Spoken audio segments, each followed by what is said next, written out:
The Public Health Unit today officially released results of lead-in soil tests carried out in the Boolaroo, Argenton and Spears Point areas. The results show that the most affected houses are within 600 metres of Pasminco's main furnace. With the nearest house just 150 metres from the plant, Pasminco says it's almost impossible to reduce atmospheric lead levels to SPCC guidelines. Last week, the company announced a proposal to buy those affected houses and effectively establish a buffer zone between the company and residences. But it appears the company also has another reason for buying out nearby householders. The company wants to expand. In this day and age, our operation is not particularly profitable and we need to increase our production. By the year 2000, the company will have increased its zinc output by 20% and its lead production by 10%.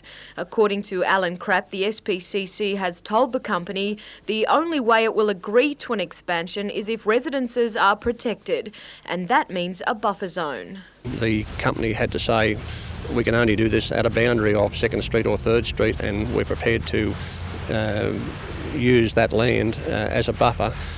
We would not stand in the way of an expansion if they could come to that agreement with the residents.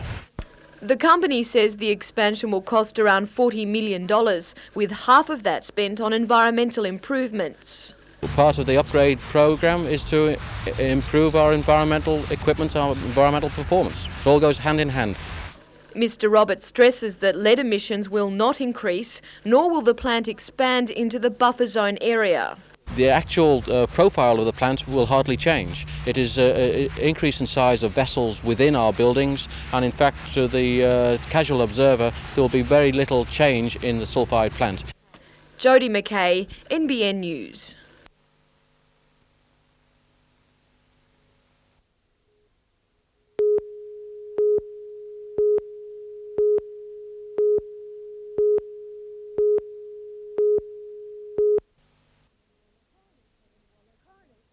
Coroner Kevin Waller today heard evidence from Stephen Crane, who lived near Palm Grove. On the night of the fire, he and his wife heard shouts from across the road at the hostel.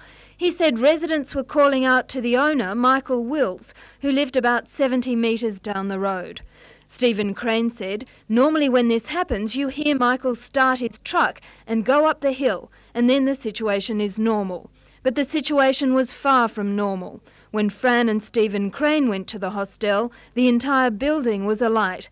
Anne Wills was helping residents. Michael Wills was in town buying bread and milk when the fire began. On the way back to Main Creek, a fire truck went past. Alarmed to see it, he followed it back to the hostel. Today the court heard that in 1987, Ian Maudsley from the Department of Community Services visited Palm Grove. In his report he said 24-hour supervision was still maintained with rostered staff. This was an important aspect for the hostel due to the nature of the residents' disabilities. But today the court heard from Mr Wills that nobody in a supervisory capacity stayed with the residents between about midnight and early the following morning. The inquest will continue tomorrow. Jane Anderson, NBN News.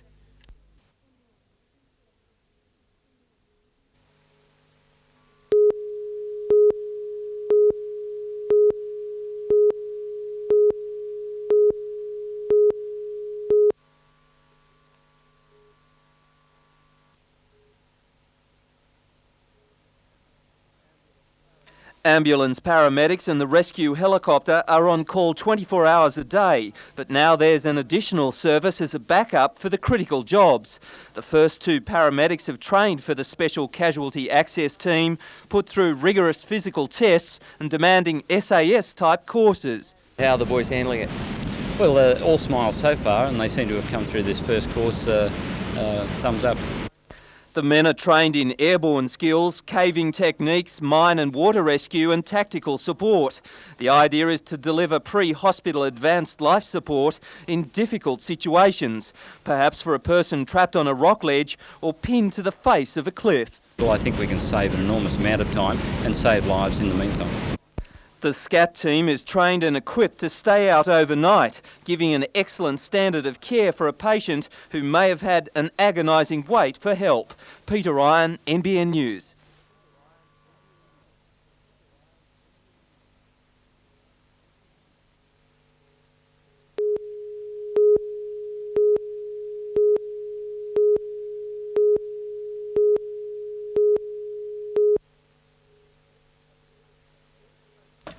It's a new book called Quake Shake, a story written by Merriweather schoolteacher Dave O'Brien on how his 6-year-old daughter Melissa got through December the 28th, 1989. It's not your usual children's book, but the author believes it needed to be written to explain to younger members of the community that their reaction to that fateful event was normal under the circumstances.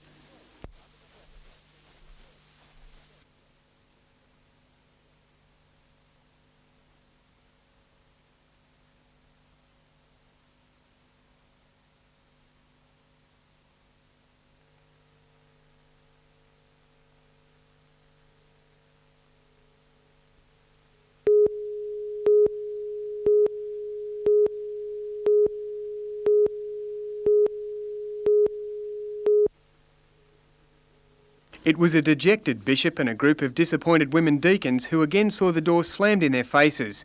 Bishop Holland was the lone dissenter at a tribunal that has again postponed the ordination of women as priests. He says the case that has held back women for the past 25 years is based on century-old scriptures and male-dominated customs. He thinks the latest decision leaves the church open to ridicule by the community. I feel all the time a sense that people look at the church and must wonder really what we're on about. When women are accepted in it seems to me, in every other branch of society. I think people look at us and think we're old-fashioned, we're out of touch. We're not using the tremendous gifts that women have. The matter has now been referred to a general synod or meeting of church heads next July. The bishop has postponed his retirement to campaign for the ordination of women priests and may attempt to rally support among Australia's 24 bishops. But he's already been warned that such a move could be met with legal action from within the church. As for the women deacons who already baptise, bury and carry out many of the roles of a parish priest, the decision tests their patience and strengthens their determination.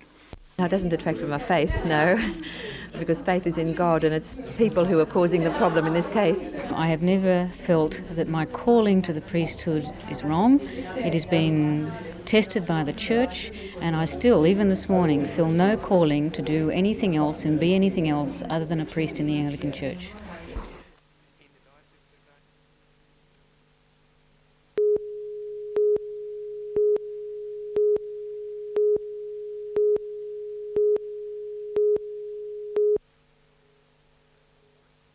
Premier Greiner caught wind of the fact that a sprightly lady at the Tarragal Glen retirement village at Erina wanted to meet him. And when you're 102, what you say goes. Not that Jessie Hurley is the pushy kind, in fact quite the opposite, and she was quite obliging when Nick asked her to pucker up. A change from kissing babies, but then there isn't an election coming up, is there? Premier Greiner was on the Central Coast for a series of engagements, and he obviously felt peckish by the time he'd arrived at Tarragal Glen for lunch.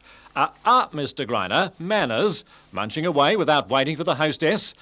But like all good politicians, he spoke for his supper. Several people suggested I should put my name down. I don't know whether that was a political judgment or a judgment about how fast my hair was going to grey. But it was Jessie Hurley who stole the show, her poise contrasting with Nick Greiner's well-acknowledged unease, which some have even been so nasty as to call a sign of arrogance. Not today, though. His heart was stolen.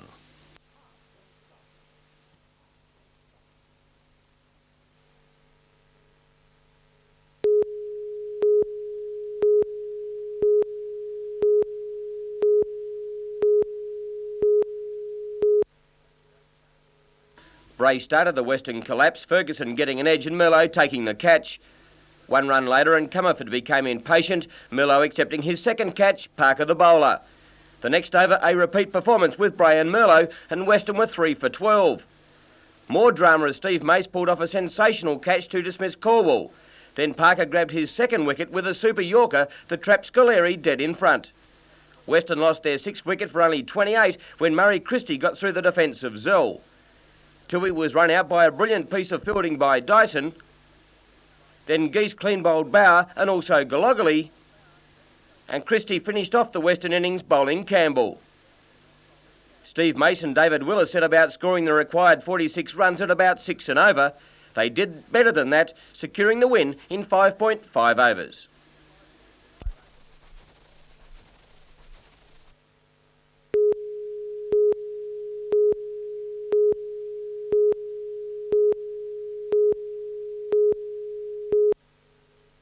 Selected to represent their country in one of the first sporting events held in South Africa since the bans have been lifted, the Wingett twins surpassed all expectations.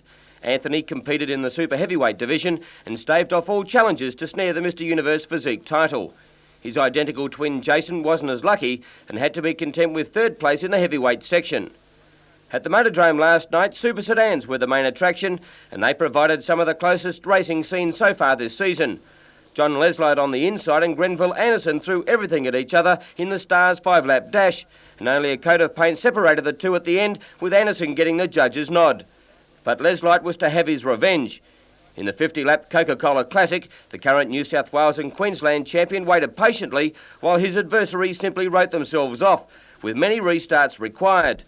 But when he got to the front, Leslight was never headed and cruised to victory and the $1,500 winner's cheque.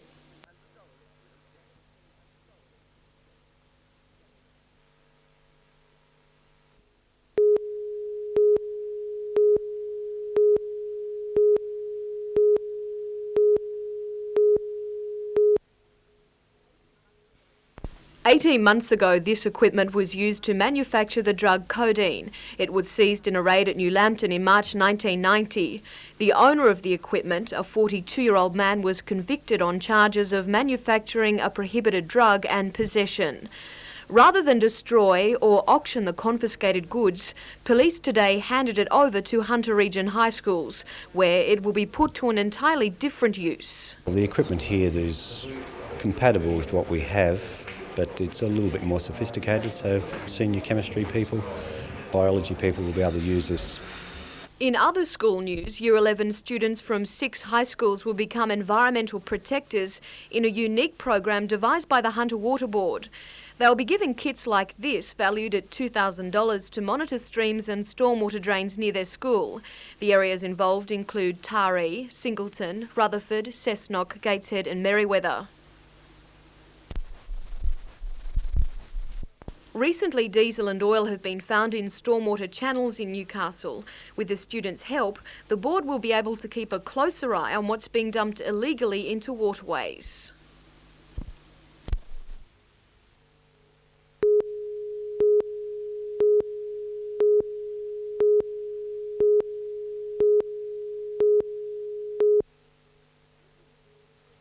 Federal member for Shortland Peter Morris launched the government's assistance package to business leaders this morning. Altogether, Mr Morris says the package totals almost $1 million, but that figure includes an annual grant of $728,000 to the Hunter Valley Training Company and the Hunter Group of Apprentices. What is new is $25,000, which in this news release says will be used to undertake preliminary work on a number of strategies. That will identify skills that are needed in our region, skills that are needed in our businesses, processes of manufacture in business in our region that need to be changed or where industry needs assistance. With unemployment in the Hunter at 9%, the Chamber of Manufacturers supports the initiative as a short-term measure, but believes government policy, especially payroll tax, needs to change if we are to survive the recession. Also announced today by Mr Morris, assistance of $121,000 to 4 anonymous companies, which hopefully will help slow down retrenchments and identify specific training needs. Mr Morris promises this is just the beginning of a lot more federal assistance. So we can expect something further in the near future? We certainly can.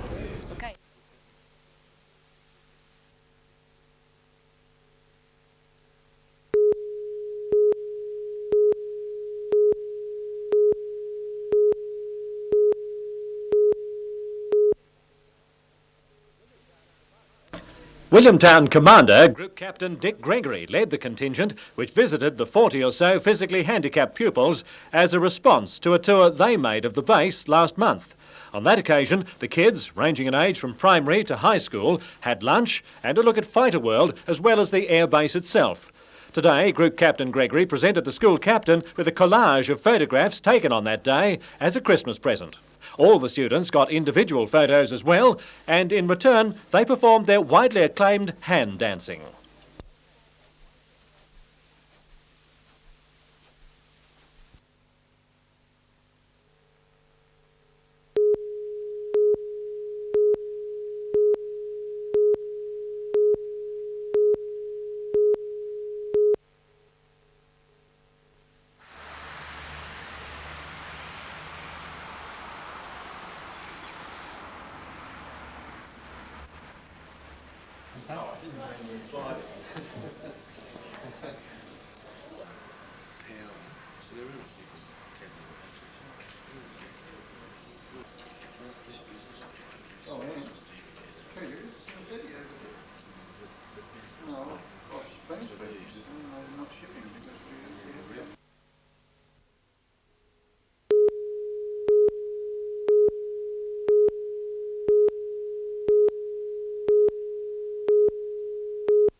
The 4D stands for the Double-Deck Development Demonstration Train. Melbourne commuters will be able to assess its performance over the next 12 months. Similar to the Tangara that's now a familiar sight on Sydney's suburban system, it has been adapted to suit Melbourne's rail network. Ganninans of Broadmeadow began building this double-decker in May. The company was chosen because it had developed the necessary expertise through building the Tangara. It was also prepared to design and build a train which would be trialled without requiring the Victorian government to commit itself to a full contract. Further orders of the 4D will depend on the results of the trial and the availability of Victorian funding. Jane Anderson, NBN News.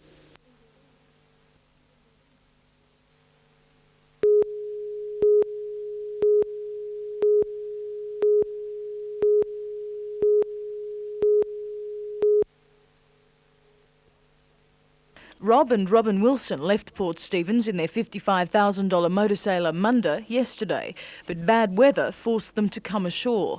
After radioing the Coast Guard, they decided to pull in for the night at Foster, where rough conditions and a turning tide would force the end of their trip. The tide was on the turn, and of course the bar at that stage can be quite tricky, and you will, as what's happened in this case, the freak wave will occur. And unfortunately, these people using the entry lights, that's the port and starboard lights, apparently weren't aware of this wave that sneaked up on them, and it's apparently just picked them up and threw them straight onto the rocks. The couple scrambled ashore without injury, but with their wallet. Police say they were lucky to survive. The boat's hull was completely torn off by the impact, and today there was little hope of salvaging the wreck, waves battering it against the breakwater.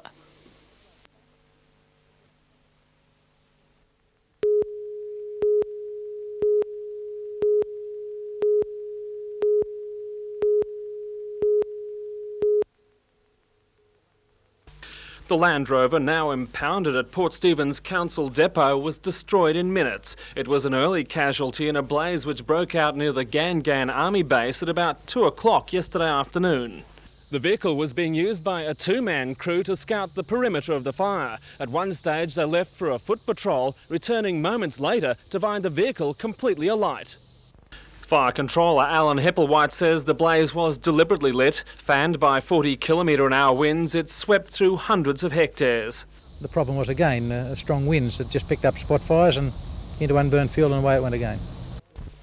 The destroyed vehicle will be replaced through Department of Bushfire Services insurance funds. Until then, Port Stephens Bushfire Brigade will remain under strength at a time of peak danger. Tom Hilston, NBN News.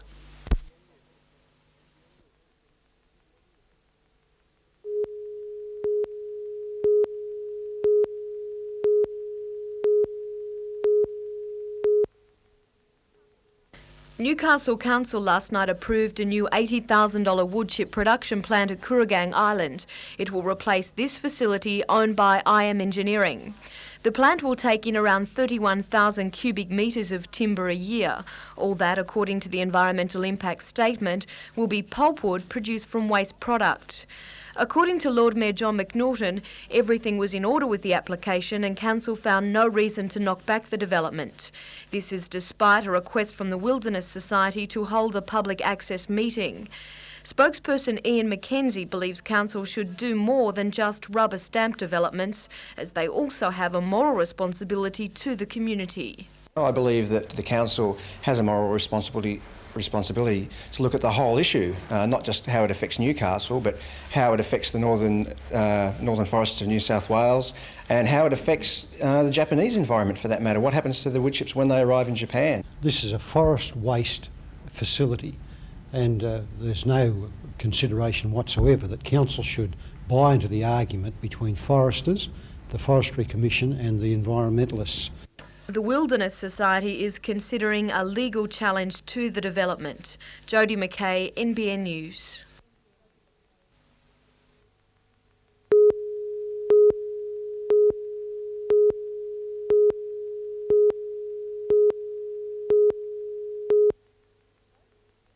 Voters in the entrance have been subjected to an unofficial election campaign since May as the ALP pushed for a rematch. The battle for this crucial seat has now intensified. The ALP has already set up its campaign office in a bid to capture the extra votes needed to swing the seat to Labor. The Liberals' Bob Graham is no longer the sitting member for the entrance.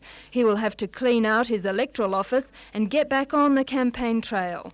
All New South Wales eyes will be focused on the entrance when the by-election is held here.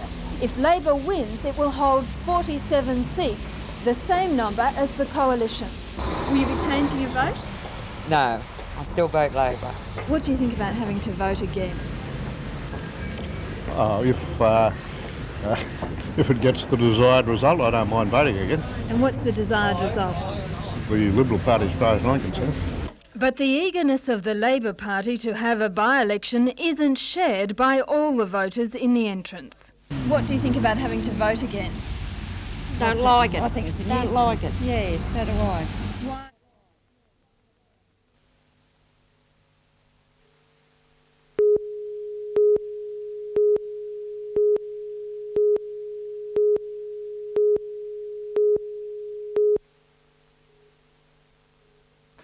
It's scenes like these that the Council does not want to see repeated. New Year's Eve revelry at the foreshore getting out of hand. The Council has agreed to allow Rock City Promotions to cordon off an area around the brewery and stage a concert featuring a variety of musical styles for an admission price of $20. Our research suggested that people of Newcastle want a coordinated, safe, organised environment on the foreshore for New Year's Eve. The promoter will provide security and clean-up patrols in the concert area, but the Council will still be getting a 20% cut of the earnings on the 10,000 tickets expected to be sold. That 20% is of $200,000 if they sell all the tickets, so that's $40,000, plus we get 8% of the liquor sales. But Mr Anderson says the costs may now outweigh the reason for staging the event. Our venue costs are going to come up around about 30-40% of ticketed price. It's getting a little bit too expensive. But we'll have a meeting later on tonight. Lord Mayor John McNaughton says he'd be concerned if the concert was now cancelled. I would be disappointed now if it was not on. And the other thing is people vote with their feet and their money. And opinion seems divided as to whether the people will take their feet and their money to the foreshore on New Year's Eve. The foreshore's there for everybody to use. I think it should be there for free, you know.